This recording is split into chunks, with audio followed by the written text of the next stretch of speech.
लक्षात घेतले गेले नाही? आरक्षण हा एक तर राजकीय मुद्दा नाही आणि वादाचा पण नाही. याला सामंजस्य लागतं, मनाचा मोठेपणा लागतो आणि माणुसकी जपणारा विचार मनात असला पाहिजे. मग तो कोणीही असो. सगळं पाहिजे तर मलाच, या द्वेषानं या ईर्षेनं प्रेरित झालेला छगन भुजबळसारखा माणूस नसायला पाहिजे. सगळं पाहिजे तर मलाच पाहिजे.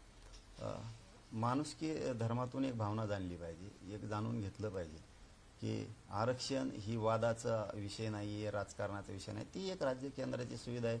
जसे स्वतःचे लेकरं मोठे व्हावं वाटते तसे दुसऱ्यालाही स्वतःचे लेकरं मोठे व्हावं वाटते. त्या भूमिकेतून आरक्षणाकडे बघितलं पाहिजे. पण आरक्षण म्हणजे निवड राजकारण यांनी धरले आणि आरक्षण म्हणजेच पूर्ण शत्रुत्व असा एक त्यांनी अजेंडाच बांधला आहे त्या छगन भुजबळनं. आरक्षण ही एक या समुदायाने घेतलं पाहिजे, त्याही घेतलं पाहिजे, जो मागास आहे त्यालाही मिळाला पाहिजे. मग त्याच्यात जात नाही तोलली पाहिजे. हे डायरेक्ट जात तोलतात. मराठ्यांना आरक्षण मागितलं नाही द्यायचं, म्हणजे मागास असला तर नाही द्यायचं. मुसलमानांनी मागितलं नाही द्यायचं. हे जात तोलीत धडक. हे सुविधा किंवा माणुसकी धर्म किंवा लेकरांना लागतंय आरक्षण जसं आपल्याला लागतं तर दुसऱ्याच्या लागत असं हे नाही शोधत. ही वादाचा विषयच नाही आहे. पण हे राजकारणी लोक ना, ज्यांच्या राजकीय स्वार्थापोटी यांनी गरीब मारेत आणलाय. भाजपचे केंद्रीय नेते अमित शहा येऊन गेले, बैठका झाल्या तिन्ही पक्षांच्या एकत्र. बोलताना ते असं बोललेले की आम्हाला मोठी आंदोलनं हाताळायची सवय आहे. गुर्जर पटेल यांचं आंदोलन आम्ही हाताळायला सत्तेवर आलो, मराठ्याचे आंदोलन आम्ही तसंच हाताळू.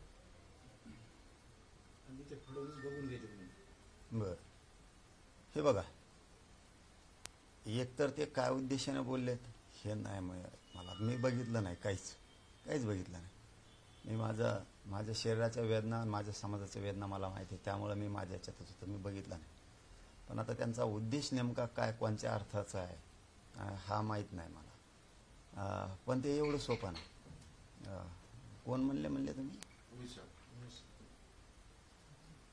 अमित शहा. त्यांना तर बोललो होतो आम्ही, अमित शहा साहेबाला, की शिर्डीला आले ते मोदी साहेब तेव्हा बोला आरक्षणाच्या बाजूने. एकदा अमित शहा साहेब याला आले होते त्या नागपूरला, त्यावेळेस आता तेव्हा नाही बोलले, आता बोलले. चिलमीत चहा प्यायची वेळ येऊ देऊ नका तुमच्यावर साहेब, मराठ्याच्या नका नादी लागू तुम्ही. हे बघा, तुम्हाला सरळ सांगतो अमित शहा साहेब, तुम्ही पटेल आंदोलन कसं हाताळलं, गुर्जर आंदोलन कसं हाताळलं, तसंच तुम्ही मराठ्यांचं आंदोलन हाताळणार. हे बघा, मी जाहीर सांगतो अमित शहा साहेबाला पण आणि देवेंद्र फडणवीस साहेबांना पण, तुम्हाला मराठ्यांचं ओबीसीतलं आरक्षण द्यावं लागणार. जसं की तुम्ही मगाशी विचारलं होतं की धनगर आणि धनगडचा जे आर सरकार म्हणजे मुख्यमंत्री काढणार आहे, जर तो जे आर निघणार असला तर मराठा आणि कुणबी एकचे हा सुद्धा जे आर निघायला सरकारची काहीच हरकत नाही आहे. कारण सरकार दुजाभाव त्याच्यात करू शकत नाही. एकाचा अध्यादेश निघतो आणि दुसऱ्याचा निघत नाही. त्याच पद्धतीने मराठा आणि कुणबी एकच आहे. अमित शहा साहेबांनी देवेंद्र फडणवीस साहेबांना सरळ सांगतो की तुम्ही आंदोलन ते कसे हाताळलेत ना, त्यापेक्षा मी काय सांगतो हे लक्षात असू द्या. मराठा आणि कुणबी एक हे तुम्हाला आरक्षण द्यावं लागणार. अध्यादेश निवडणुकीच्या आधी तुम्हाला तो काढावा लागणार. हा झाला एक प्रमुख मुद्दा. तुम्ही कसलं हाताळलं तरी हे आंदोलन आहे मराठ्यांचं. तुम्हाला जाहीरपणानं सांगतो, मराठ्यांना सोडून तुम्ही सत्ता स्थापन राज्यात करू शकत नाही. आणि तुम्ही जर वेगळ्या मार्गाने आंदोलन हाताळलं, उदाहरणार्थ म्हणजे मी पॉझिटिव्ह भावनेनं बोलतोय बरं का, पॉझिटिव्ह भावनेनं बोलतोय आत्ता तरी, तुम्ही जर मराठ्यांचं आंदोलन चांगलं हाताळलं गोडी गुलाबीनी म्हणून, अमित शहा साहेब कसे हाताळते ते तुम्हाला पुढं लगेच सांगतो. पण त्याच्या अगोदर दोन भूमिकेत त्यांचा शब्द धरू, एक चांगल्या भूमिकेत धरू. चांगल्या भूमिकेनं जर मराठ्यांचं आंदोलन तुम्ही हाताळणार असाल तर मराठा आणि कुणबी एकचे 83 क्रमांकाला तुम्हाला ते आरक्षण द्यावं लागणार आहे. सगळ्या सोयरीची अंमलबजावणी सुद्धा करायची गरज पडणार नाही. तिथं करायचीच आहे, तिथल्यात सुट्टी नाही, करायचीच आहे. तिने गॅजेटही लावता येते. पण जर का रे बाबा तुम्ही मराठा आणि कुणबी एक हा कायदा काढला आणि मराठ्यांना जर आरक्षण दिलं तर जसं तुम्ही म्हणताय की आम्ही मराठ्यांचं आंदोलन हाताळू, ते गोडीगुलेपणे हाताळलेलं तुम्हाला परवडन. तर मला जाहीर सांगतो, जर मराठ्यांना आरक्षण दिलं तुम्हाला सत्तेपासून कोणीच हटू शकत नाही. बघा मी तुम्हाला काय सांगतोय दोघालाही, अमित शहा साहेब बी आणि ते देवेंद्र फडणवीस साहेब बी, मराठ्यांना आरक्षण जर दिलं तर तुम्हाला सत्तेपासून कोणीच हटू शकत नाही. पण तुम्ही जर नाही दिलं तर चिलमीत चहा असं प्यायची येळी तुमच्यावर येईल. चिलमीत चहा लय अवघड असतं भाऊ. ती येळी येईन मग ती वेळ येऊन द्यायची नाही. तुम्हाला क्लिअर सांगतोय मी. तुमची आंदोलन हाताळण्याची पद्धत ही मला चांगली माहिती. तुम्हाला वाटत असेल हे खेड्यातलं हे असं कसं काय मी सगळ्या आंदोलनांचा जवळपास विचार केलेला आहे. तुम्हाला मराठ्यांना आरक्षणापासून बाजूला ठेवून एक 2-4 मिनटं जास्तीचे घेतो.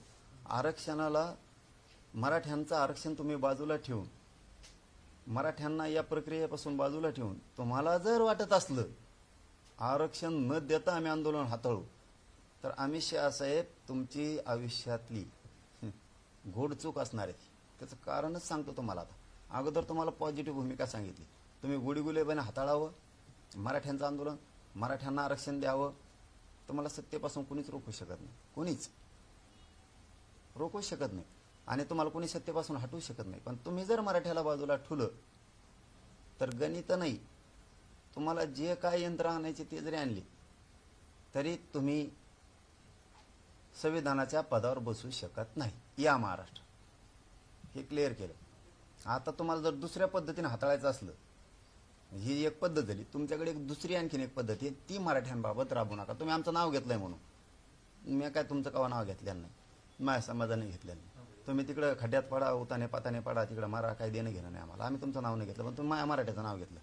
गुर्जर पटेल म्हणजे गुजरातचे, यांचं आंदोलन हाताळलं तसं आम्ही मराठ्यांचं आंदोलन हाताळू.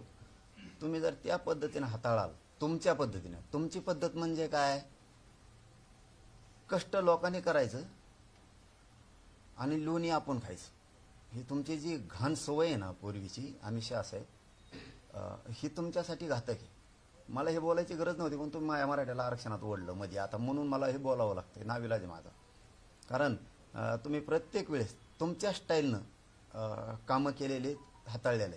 जसं की उदाहरण म्हणून देतो, जसं की भाजपासाठी रक्त अंगातलं पूर्ण संपवून घेतलं वाजपेयी साहेब आहेत, त्याच्यानंतर आडवाणी साहेब आहेत, त्यानंतर जॉर्ज फर्नांडिस आहेत, त्याच्यानंतर अरुण जेटली साहेब आहेत, व्यंकय्या नायडू साहेब आहेत, त्याच्यानंतर आपले प्रमोद महाजन साहेब आहेत, सुषमा स्वराज आहेत.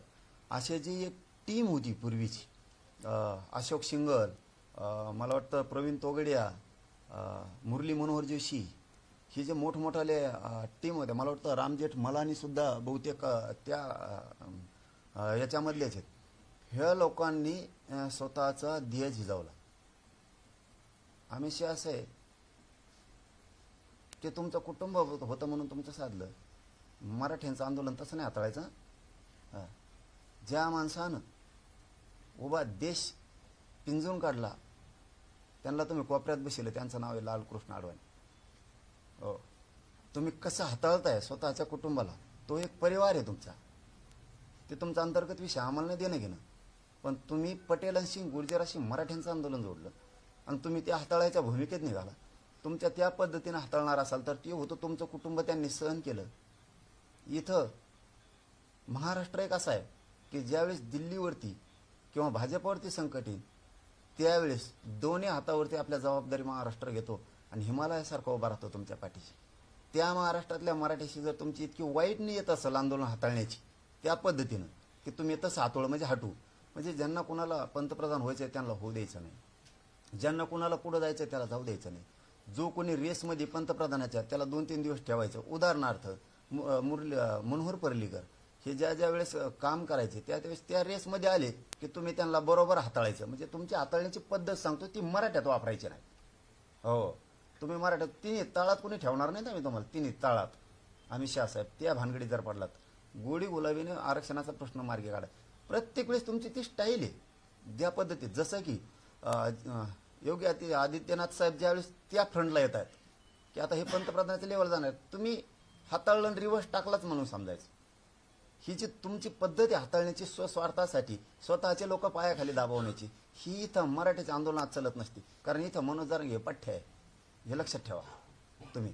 हीच पद्धत तुम्ही ज्या वेळेस पुढं पुढं जायचंय तुम्हाला त्यावेळेस तुम्ही संपवता.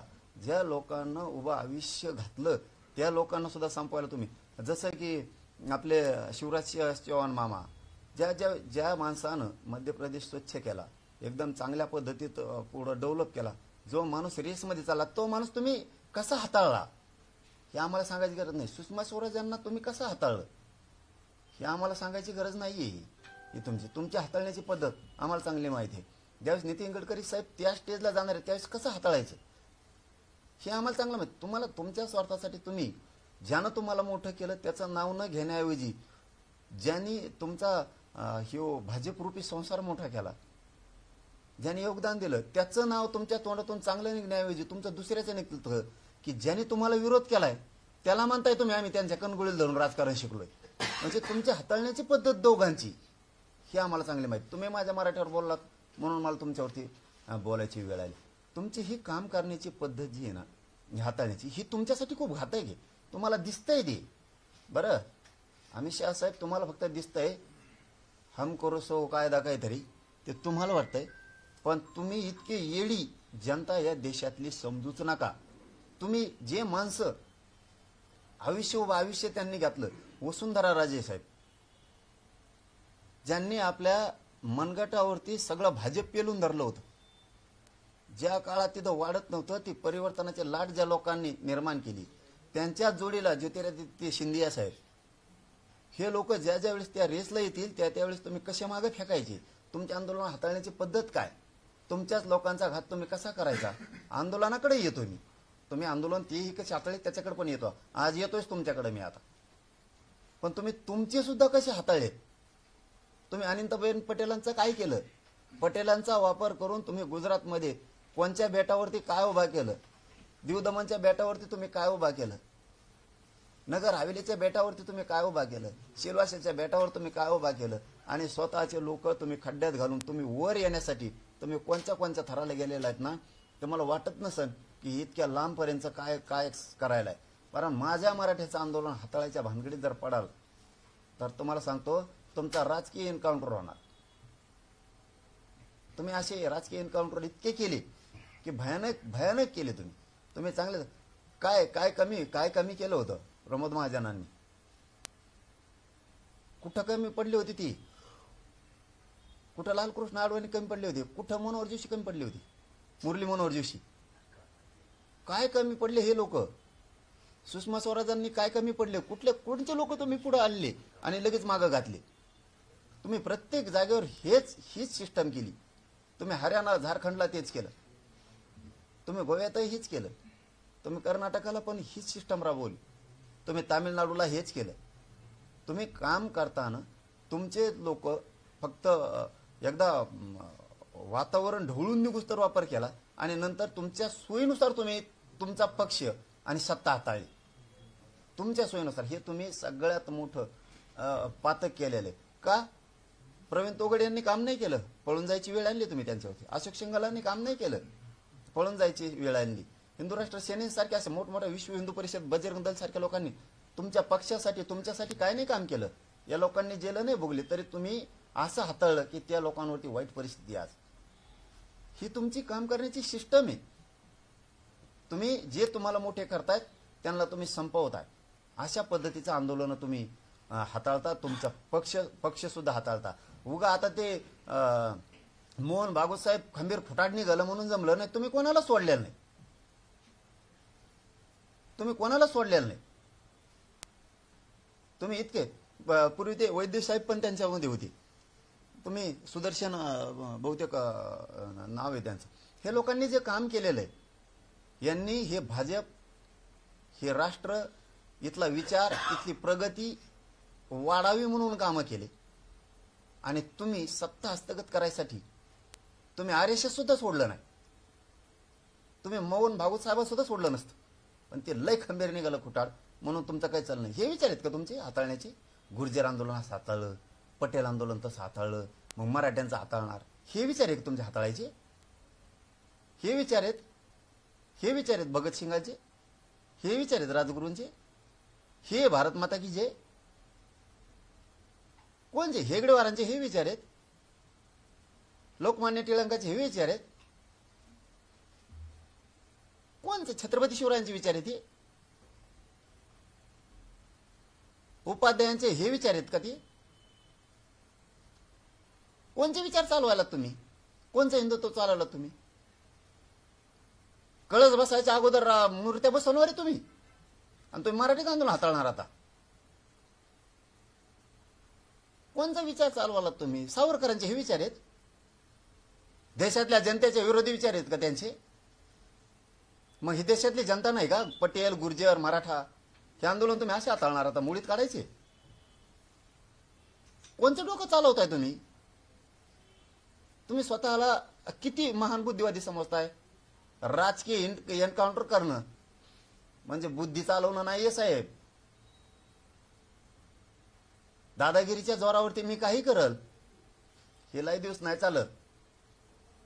ज्या लोकांनी तुमच्यासाठी मोठमोठ्या महाराजांनी खस्ता खाल्ल्या त्यांना सुद्धा आउट केलं तुम्ही. मोठमोठाले तुमच्याकडे लीडर होते सामाजिक क्षेत्रात काम करणारे की जे बीजेपी वाढवत होते, या लोकांना हाताळताना तुम्ही तुमच्या सोयीनुसार घेतले आणि बाकीचे लोक संपीत तुम्ही पुढे गेलात आणि तुमचेच दुसरे तर संपवले तुम्ही. हे विचार जास्त दिवस नाही टिकत. एक दिवस असे खतखत आणि श्वासा उद्रेक होतो की लोक सत्तेच्या पलीकडे जातात आणि जे यंत्रणेचा, ज्या एजन्सीचा तुम्ही वापर करताय लोकांसाठी, त्या एजन्सी सुद्धा एकदा कदरतात आणि शेवटी त्या बाजूला येतात. आणि सत्ता जरी तुमच्या हातात असली, तुम्हाला जरी वाटत असं मिलिटरी दारूगोळे आमच्या हातात आहेत, रणगाड्या आमच्या हातात आहेत, हे सुद्धा एक दिवस बाजू सरकत आहेत. कारण एकदा तुमच्या गोळ्या संपत्याल, तुमच्या रणगाडे संपतील, पण जनता संपू शकत नाही. ही तुम्हाला घरात घुसून वठणीला आणणार. मग तुम्हाला जर त्या पद्धतीने आंदोलन हाताळून मस्ती जर आली असेल तर त्याला मराठ्यांचा नाविलाज आहे आणि तुम्ही मराठ्याच्या नादात पडू नका. हां, काय केलं तुम्हाला? काय मोठेपण वाटलं त्याचं? गुर्जर आंदोलन मोडून काय वाटलं तुम्हाला? मी तर पहिल्यापासून गुर्जरांनाही सांगतोय, जाटांनाही सांगतोय, पटेलांनाही सांगतोय, यादवांनाही सांगतोय, यांना मोठ्याल्या जाती संपवायच्यात. मुसलमानालाही सांगतोय, मराठ्यांनाही सांगतोय, यांना मोठ्याल्या जाती संपवायच्यात. तुम्ही शहाणे व्हा. का लय मोठेपण मिळालं तुम्हाला? पटेलांचं आंदोलन, ज्या पटेलांना पोलवादी पुरुषोत्तम म्हणत होते, सरदार वल्लभभाई पटेलांना, ज्यांनी या देशात खचलेला देश आणि त्या देशात मनगटात जे लोक खचले होते त्यांच्यात पोलाद भरलं होतं, असे शब्द होते दारदार. त्या भूमीतले तुम्ही दोघंही, पंतप्रधान महोदय पण आणि ते अमित शहा काका ते सुद्धा, दोघं तुम्ही एका जागेवरचे असून हे विचार असावेत तुमचे. मराठ्यांचं आंदोलन हाताळू काय मिळालं तुम्हाला मोडून? पटेलांचं आंदोलन मोडून, गुर्जरांचं आंदोलन मोडून, जाटांचं आंदोलन मोडून काय कोण काय करताय तुम्ही? हे हाताळण्याची पद्धत नाहीये. याला दादागिरीची पद्धत म्हणतात आणि ही लय दिवस टिकत नाही आणि लोक टिकूही देत नाही. तुमची काम करण्याची, हाताळण्याची पद्धत सगळ्या एजन्सी सुद्धा माहीत झाली सगळ्यांना. आयबीला माहीत झाली, रॉला माहीत झाली, सीआयडीला माहीत झाली, सीबीआयला माहीत झाली, इंटरपोलला सुद्धा माहीत झाली. सगळ्यांना माहिती तुमची हाताळण्याची पद्धत काय. सगळे कदारलेत. तुम्हाला वाटतंय फक्त की ह्या देशातला व्यवसाय खुश आहे. अजिबात नाही. गुजरात मधला सुद्धा नाही. तुम्हाला वाटतं सर मुंबई किंवा इकडचे तिकडचे व्यवसाय आम्ही पळू आणि तिकडे नेऊ. तुमची काम करण्याची खुन्नसी वृत्ती तुम्हाला संपवत जाणार. गुजरात मधले असणारे मोठमोठाले हिरे माणिक मोत्याचे व्यावसायिक सुद्धा परदेशात चाललेत. तिकडं अमेरिकेला चाललेत, जपानला चाललेत, चीनला चाललेत, त्या हॉलंडला चाललेत, इंग्लंडमध्ये येत, ते केनियाकडे चाललेत, ते दक्षिण आफ्रिकेकडे चाललेत. दोन दोन व्यवसाय तुमच्या भीतीनं उभा आहेत. एक तिकडे एक इकडे. इकडे तुमच्यासाठी नको उठलायचा म्हणून. तुम्ही लोकांना खोल जाळ्यात घुसायला लावू नका. अमित साहेब, मराठ्यांच्या आंदोलनाला नीट हाताळा. तुम्हाला वाटतंय तुमच्याकडे लय दादा आहेत, गुंड आहेत, सगळ्यांकडे आहेत. हो, सगळ्यांकडे आहेत. प्रत्येकांची फक्त मजबुरी आहे. तुम्ही फक्त दिसताय आणि लोक दिसत नाहीत. तुम्हाला वाटत असं माझ्याकडे मध्य प्रदेश, राजस्थान, बिहार, इकडं तिकडं थोडेफार आमच्याकडे गुंड पाळलेले आहेत, आम्ही उज्जैनकडे काही पाळलेले आहेत. त्या जोरावरती आम्ही काही करून घेऊ, कोणाला धमकू, कोणाला आणू, कोणाच्या मागे सीबीआय लावू, शिड्यालो मारून टाकायच्या धमक्या देऊ मग आम्ही सत्ता काबीज करू हे इसरा. प्रत्येक राज्यात प्रत्येकाकडे आपण आपल्या राज्याचा स्वाभिमान असणारे गुंड आहेत. मग महाराष्ट्रात मराठी गुंड आहेतच, तेलंगणाकडे आहेतच, तामिळींकडे आहेतच, मध्य प्रदेशवाल्यांकडे आहेतच, ज्यांचं पश्चिम बंगालवाल्याकडे येतं. आणि त्या पश्चिम बंगालवाल्याचं तर काय हाल केले तुम्ही अमित शहा साहेब. एकीकडून म्हणायचं म्हणजे तुमची आंदोलन हाताळण्याची पद्धत अशी. तुमचा स्वार्थ असला की दिदी म्हणायचं, दिदी आम्हाला डबा भरून लाडू देते आणि एक शाल देते, तुम्ही म्हणायचं. आणि त्याच ममता दिदीच्या मागा लागायची. ही तुमची पद्धत. आमचे सगळ्यांचे गुरु लालकृष्ण अडवाणी म्हणायचं आणि अवमान त्यांचाच करायचा. ही तुमची पद्धत. तुमची आंदोलन हाताळण्याची पद्धत आम्हाला चांगली माहिती. तुम्ही पटेल गुर्जर उलट आता जागे केले. तुम्ही यादव्या माजवल्या, तुम्ही बिहारचा उत्तर प्रदेशचा असाच कार्यक्रम केला.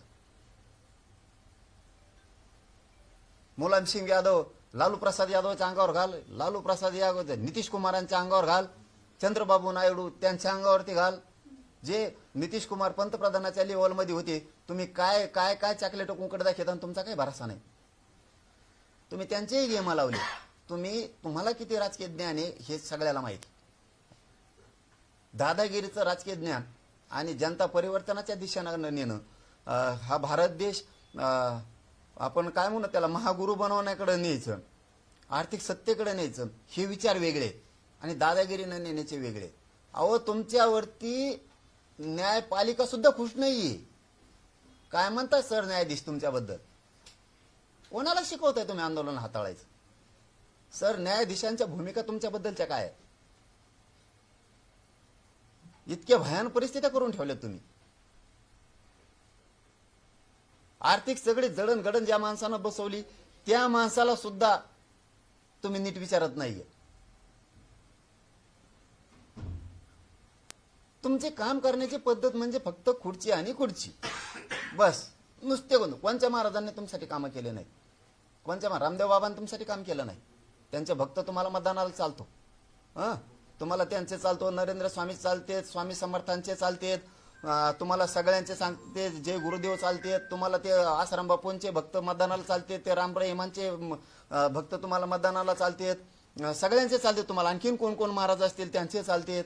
ते बिचारा राव ते आपला हे काय नाव आहे त्यांचं रामदेव बाबा, ते बिचारे आपले पाय टांगड्या वाकड्या करू करू करू करू लोकांना बिचारे ते शिकवित येत.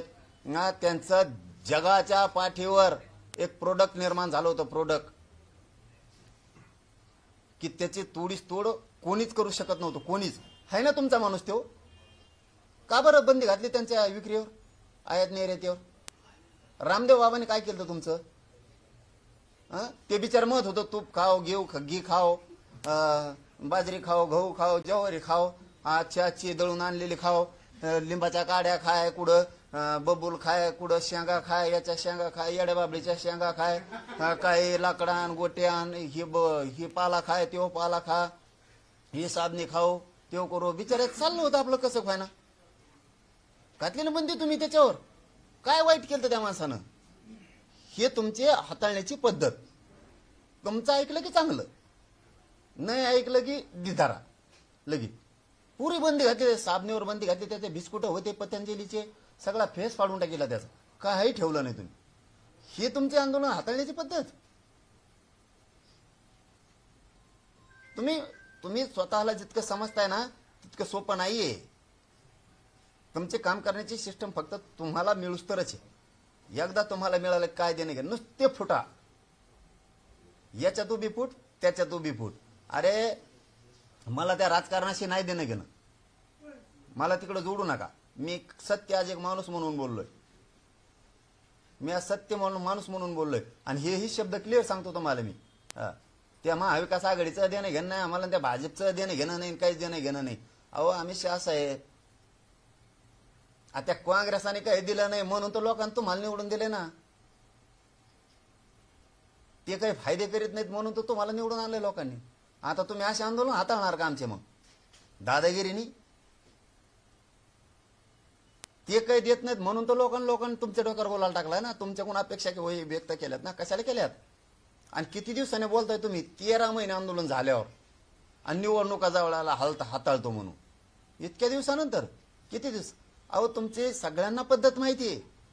तुम्ही किती विचित्र आहे. त्या दोन भावात सुद्धा फूट पाडले राहू तुम्ही. त्यांना सुद्धा सोडलं नाही तुम्ही.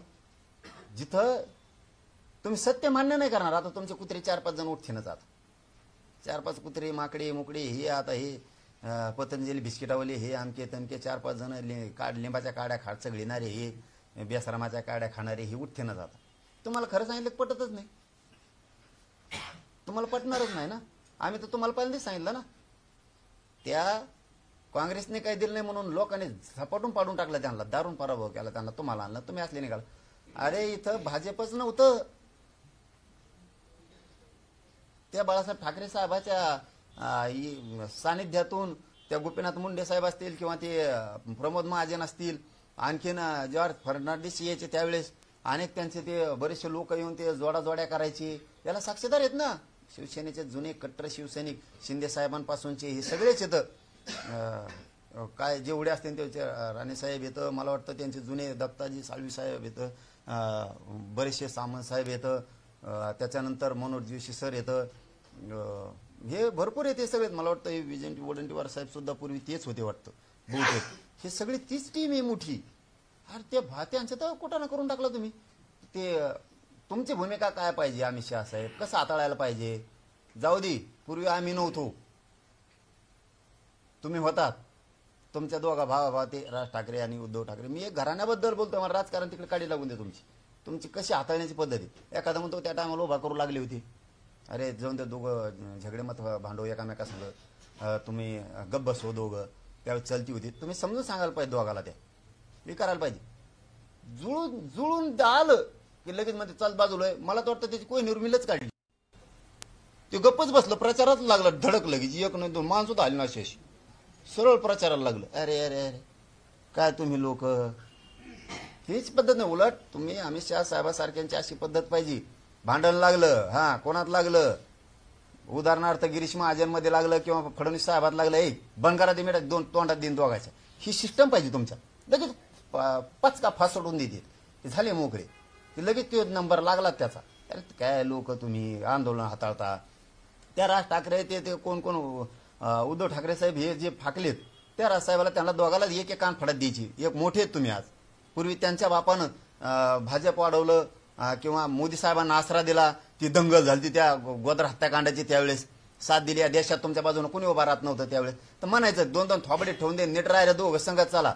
दोघं भाऊ गळ्यात हात टाकू एकामेकाचा. रोडाने हिंडो भाऊ दोघं कानाकान फिरो डांबरी असं बोलण्या का तर ते दिलं सोडून ते त्यांच्या चिंधड्या वाजून देणार.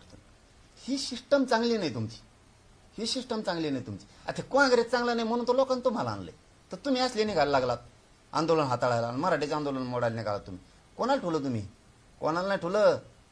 तुमच्यासाठी काम करणाऱ्या सगळ्यांचा कार्यक्रम केला तुम्ही. टोटल काय ठेवलं नाही. सगळी अर्थव्यवस्था डबघाईला आणली तुम्ही. व्यवसाय उद्योग सगळे डबघाईला आणलं. काहीही नीट ठेवलं नाही. ना तुम्ही नेता ठेवला. ना समाजात सामाजिक कार्यकर्ता ठेवला. ना महाराजात महाराज ठेवलाय. ना कुठं देवस्थानात नीट ठेवलंय. तुमच्या पद्धतीनं तुम्हाला जसं वागता येईल तसं वाग. पण शेवटी लिमिट असतं.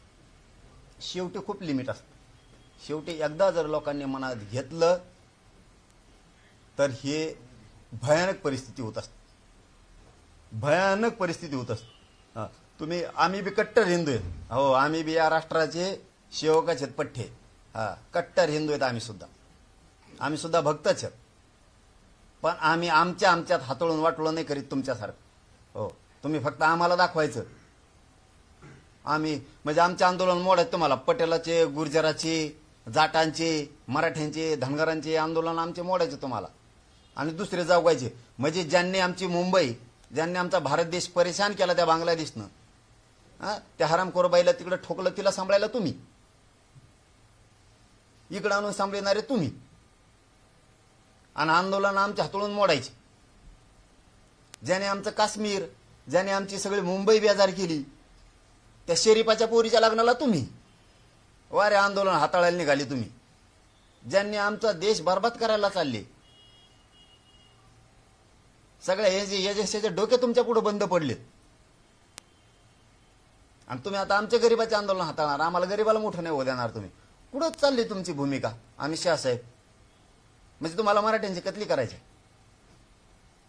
तुम्हाला मराठ्यांवर गोळीबार करायचे आणि आंदोलन हाताळून मोडून टाकायचं, ही तुमची भाषा. आणि ती बी मराठ्या संघ नाही टिकणार तुम्ही, कोणीच नाही टिकणार तुम्ही, कोणीच टिकणार नाहीत. आणि या देशातल्या सगळ्या क्षत्रियांना सावध होणं गरजेचं आहे. आता क्षत्रियांना सावध होणं खूप गरजेचं आहे. यांचा आलेख अन्यायाचा वाढत चाललाय. यांना परिवर्तनाशी देणं घेणं नाहीये, यांना अर्थव्यवस्था मजबूत व्हायची देणं घेणं नाहीये. यांना फक्त खुर्ची कशी मिळवायची, मग दादागिरीने मिळवायची का कशी मिळवायची, एवढं त्यांच्या डोक्यात आहे. त्यामुळे क्षत्रियांनी जागा होणं देशातल्या गरजेचं आहे. मग तो यादव असेल, उत्तर प्रदेश असेल, जाट असेल, तुम्ही हरियाणाचे असतील, तुम्ही पटेल असेल, म्हणजे गुजरातचे पाटीदार असतील, गुर्जर, जाट, राजपूत, राजस्थान, मध्य प्रदेश, तामिळनाडू, ह्या सगळ्या लोकांना खूप चाणक्य बुद्धीनं सावध होणं गरजेचं आहे. खूप चाणक्य बुद्धीनं गरजेचं आहे. नसता हे लोकांच्या हातात एकच डाव आहे, ऐक नाही तर तो राजकीय एन्काउंटर करू. जर जनता एन्काउंटर राजकीय करायला लागली ना, पुढच्या वेळेस तुम्ही दिसणार सुद्धा नाही. आणि तुम्ही असं जर लयच करायला लागलं, दादा पोलिसाचा वापर कर, एजन्सीचा वापर कर, आंदोलनं दडपू टाक, तर जनता तुटून पाडणार आहे. मग जनता तुटून पाडणार आहे, मग आरेला कार्य करावंच लागणार आहे. इथं नाविलाजी तुम्ही कोणाला सुचून देणार राव? काय पद्धती तुमची? मुसलमानाची विषयी वेगळीच भाषा, मराठ्यांविषयी वेगळीच भाषा, तुमची ख्रिश्चनांविषयी वेगळीच भाषा. तुम्हाला कामच करायचे नाही.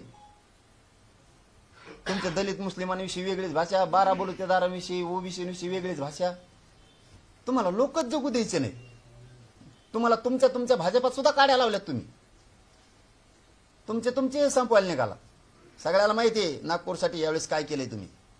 हो, दिल्लीपासून काय काय सूत्र हलिले तुम्ही, सगळ्यांना माहिती आहे. तुमचेच लोक पाडायचं होतं, तुम्ही काय काय करतायत त्याच्यात आम्हाला पडायचं नव्हतं. पण तुम्हाला काही घेणं नाही आमच्या आंदोलनात हातळून ते बंद पाडायचं. आणि हे कदापि तुम्हाला शक्य होणार नाही. तुम्हाला पुन्हा सांगतो मी, तुम्ही प्रामाणिकपणानं आमचं आरक्षण ओबीसी ते आम्हाला द्यायचं. तुम्ही आंदोलन दादागिरीनं हाताळायच्या भानगडीत पडायचंच नाही. तुम्ही ना मारू शकतात मराठ्यांना, ना पाडू शकता, दोन्ही बी नाही. मारायची टप्पर मराठ्याला तुमच्यात एवढी नाही, कारण मराठा सोपा नाही. 27 कोटीपेक्षा जास्त क्षेत्रीय मराठा या देशावर. तुम्ही लय झोपेत नका राहू, लय झोपेत नका राहून, लय सोंग बी नका घेऊन, कुंकड नका बोलू, आणि कुंकड बोलून पडून घेऊ नका स्वतःला. मी तुम्हाला सत्य हकीकत सांगितली. फक्त विचार चालवताना नीट चालवा. भगतसिंगांचे विचार कसे आहेत ते चालवा, लोकमान्य टिळकांचे विचार, छत्रपतींचे विचार, तुम्ही ते हेगडेवारांचे विचार ते चालवा. हे काय मग ऐक नाही तर पाडून टाकीन, लगेच गुतून टाकीन, ही काय पद्धती? ही कोणती पद्धती तुमची? तुम्ही वेटीच नाही धरू शकत जनतेला.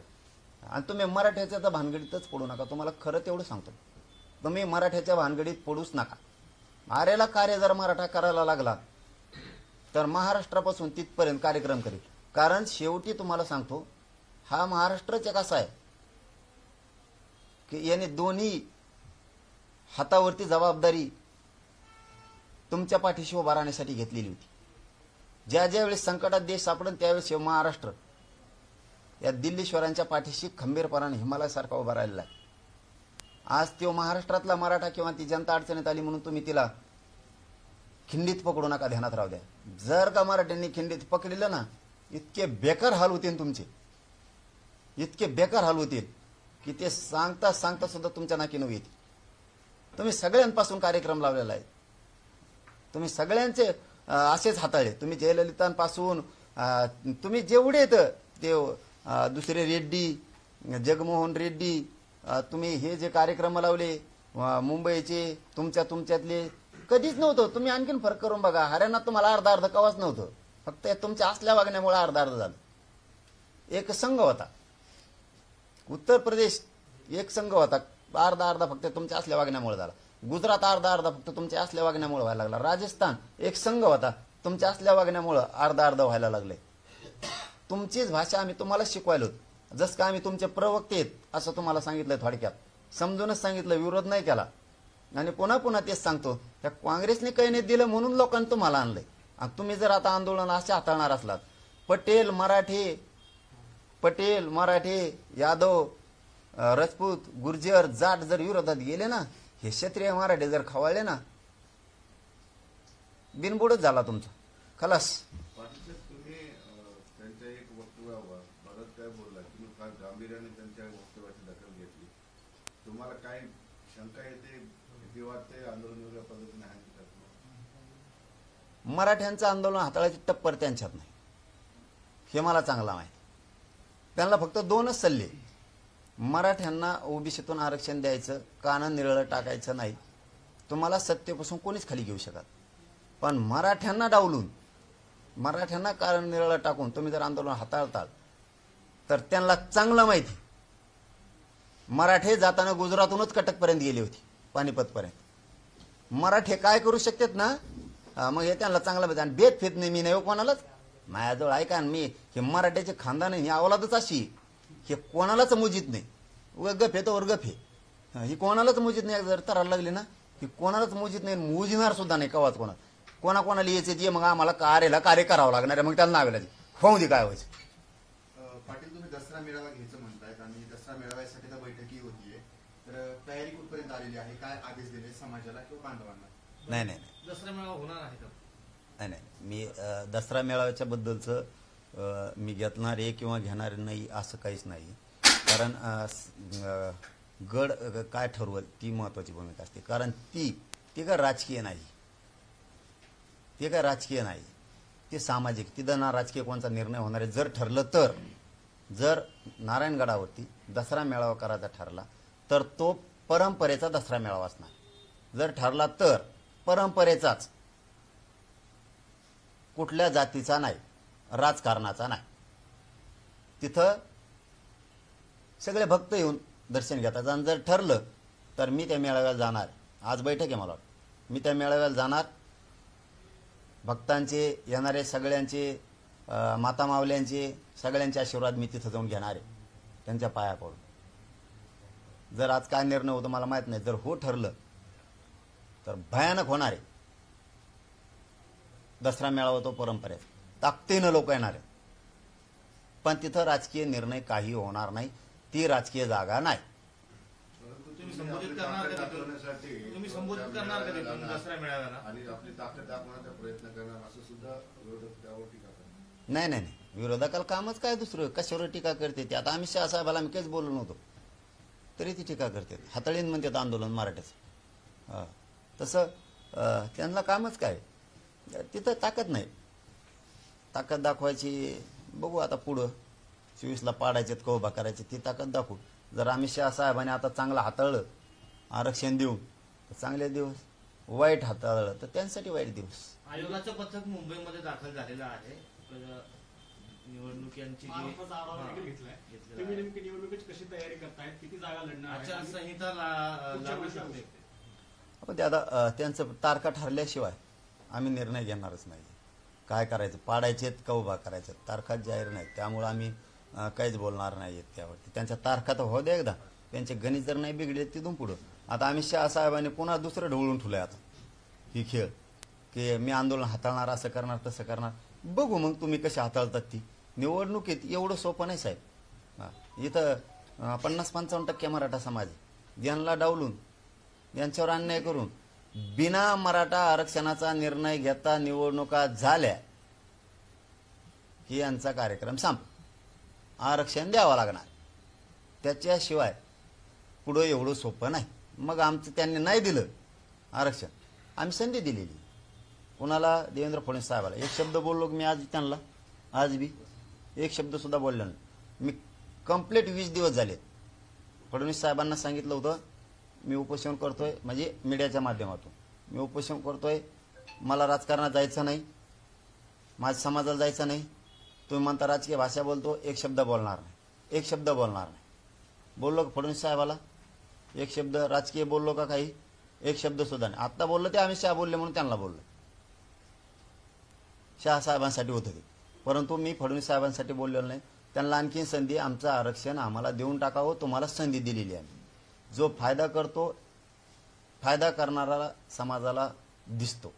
तुम्ही आमचं द्या, आम्ही तुमचे विरोधक नाही, शत्रू नाहीत. पण जर नाही दिलं, आपल्या नावाने बॉम्बलायचं नाही. ही पारडेत किती काय झालं आणि कसा राडा झाला, हे फडणवीस साहेबांना संधी आहे. आजही मी फडणवीस साहेबाला एक शब्दही बोललेलो नाही. 22-23 दिवस झाले आणि बोलणार बी नाही. पण आचारसंहितेचं आज जर दिलं नाही तर तिथून पुढं काय बोलन आणि तुमचं काय गणित इचकून टाकील, त्याचा तळाला मेळ राहणार नाही. फडणवीस साहेबांना विनंती आहे की तुम्ही आमचं आरक्षण देऊन टाका, तुम्हाला संधी आहे. आम्ही उपोषण करून तुम्हाला संधी दिली. आमचं आरक्षण, आम्हाला हक्काच्या मागण्या मान्य करून टाका. तुमचं राजकारण तुम्हाला लकलाप, आम्हाला राजकारणात जायचं नाही. आणि जर नाही दिलं तर सगळे गणित बिघडून टाकणार. फिरून पश्चातापाला सुद्धा वेळ येऊ द्या. तोंड लपवायला सुद्धा जागा ठेवणार नाही. धन्यवाद. पुढील निर्णय तुम्ही कधीपर्यंत घेणार? आचारसंहिता लागल्याशिवाय नाही. मी कळूनच देणार नाही, कारण त्यांना आमचे डाव बघायचे आणि आम्ही आमचे डाव नाही कळू देणार. कारण ज्यावेळेस त्यांच्या तारखा डिक्लेअर होत्या त्यावेळेस आम्ही समाजाची मी बैठक घेणार आणि ठरवणार पाडायचे का उभा करायचे. ज्यावेळेस समाज म्हणून पाडायचे आहेत किंवा उभा करायचे त्यावर निर्णय होणार. आणि आम्ही सगळ्या तयारीनं पक्के बसलेलो आहे. पक्की तयारी करून बसले होते आम्ही, दोन्ही बी, पाडायची बी उभा करायची बी, काय अडचण नाही. पक्की तयारी आमची. फक्त पुन्हा सांगतो, फडणवीस साहेब आपला विषय मार्गी काढा. तुमचं राजकारण तुम्हाला लकला आणि मराठ्यांच्या नादी लागायच्या भानगडीत पडू नका. कारण देशातला जर आता हे क्षत्रिय खवळला, तुम्ही जे मोडीत हाताळायला निघालात, तर हे इतकं अवघड असतं की कोणचीच गोळी, कोणचीच दारू, कोणचाच रणगाडा जनतेपुढे टिकत नाही. जनता जर एकदा बिघडली तर घरात घुसून न्याय घेत असते.